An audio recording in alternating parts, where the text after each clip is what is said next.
Right now, at this very moment, two words are sending shockwaves through every NATO capital, every military alliance, and every diplomatic back channel on the planet.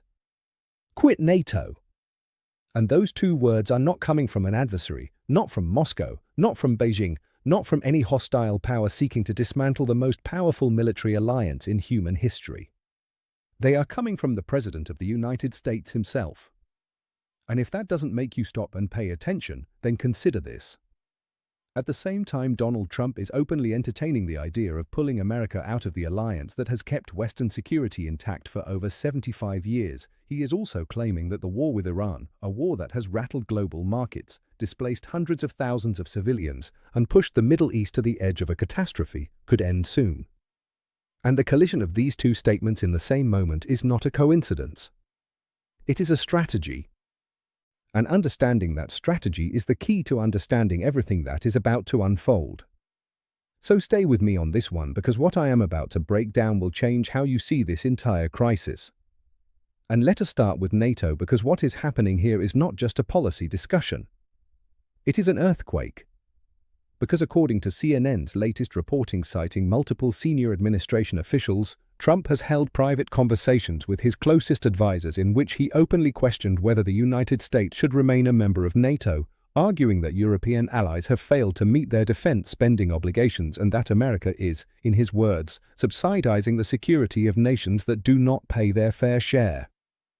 And according to Reuters, these conversations have moved beyond speculation into what diplomatic sources describe as active internal deliberation, with policy documents circulating inside the National Security Council that outline scenarios for a partial or full American withdrawal from the alliance. And that detail alone should alarm every person watching this, because NATO is not a subscription service you cancel when the bill feels too high. It is the single most important security architecture in the modern world. And according to data published by NATO's own annual report, the alliance collectively represents over 50% of global military spending, nearly 1 billion people across 32 member nations, and a nuclear deterrent umbrella that has prevented great power war in Europe for more than 7 decades. And here is where the data gets critical. Because according to NATO's official defense expenditure tracker, only 23 of 32 member nations currently meet the 2% of GDP defense spending target that was agreed upon at the 2014 Wales summit. And Trump has seized on this gap relentlessly, framing it as proof that America is being exploited. But according to analysis published by the International Institute for Strategic Studies, the spending gap, while real, obscures a more complex reality. Because European NATO members have collectively increased defense spending by over 40% since 2014. And countries like Poland now spend over 4% of GDP on defense, while Germany, after decades of underinvestment, has committed to a €100 billion special defense fund. And according to the Brookings Institution, the cost of American NATO membership is not charity, it is leverage, because US bases in Europe provide forward positioning that protects American interests in the Middle East, Africa, and Central Asia far more efficiently than any alternative arrangement. And this is where the Iran connection transforms the entire picture. Because according to CNN's reporting, Trump's suggestion that the Iran war could end soon came during the same series of private discussions where NATO withdrawal was being debated.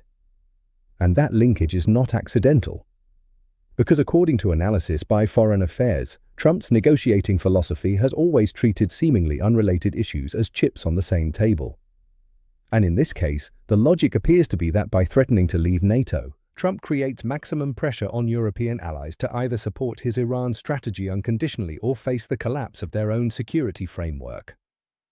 And according to European diplomatic sources cited by France 24, this interpretation has triggered what one senior EU official described as controlled panic across European capitals, because the threat forces them into an impossible choice between endorsing a war they did not want and losing the alliance they cannot survive without.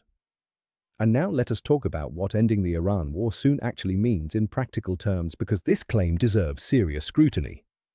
According to the latest Pentagon assessment as reported by Associated Press, U.S. military operations against Iranian targets have achieved significant degradation of Iran's air defense networks, naval capabilities, and several key military installations. But according to the Center for Strategic and International Studies, Iran's dispersed military infrastructure, its underground facilities, and its network of regional proxies remain largely intact. And according to analysis by the RAND Corporation, historical precedent suggests that air campaigns alone rarely force adversaries into the kind of unconditional surrender that Trump's rhetoric implies. And the data supports this skepticism because according to the United Nations Office for the Coordination of Humanitarian Affairs, the conflict has already displaced over 600,000 Iranian civilians, disrupted essential services across multiple provinces, and created a humanitarian corridor crisis that neighboring Iraq, Turkey, and Pakistan are struggling to manage. And here is the retention point that most people are missing. Because according to Bloomberg, the real clock on this war is not military, it is economic. Global oil prices have remained elevated throughout the conflict, with Brent crude averaging significantly above pre-war levels. And according to the U.S. Energy Information Administration, the disruption to Iranian oil exports has tightened global supply by approximately 1.5 million barrels per day, a deficit that Saudi Arabia and the UAE have only partially offset. And according to Goldman Sachs analysts cited by the Financial Times, every additional month of conflict adds measurable inflationary pressure to the global economy, with American consumers paying noticeably more at the pump, at the grocery store, and across every sector that depends on petroleum-based logistics. And Republican strategists, according to Politico, have privately warned the White House that sustained high energy prices heading into the next electoral cycle represent a far greater political threat than any foreign policy criticism. And that political calculus, more than any military assessment, may be what is actually driving Trump's sudden optimism about a quick resolution.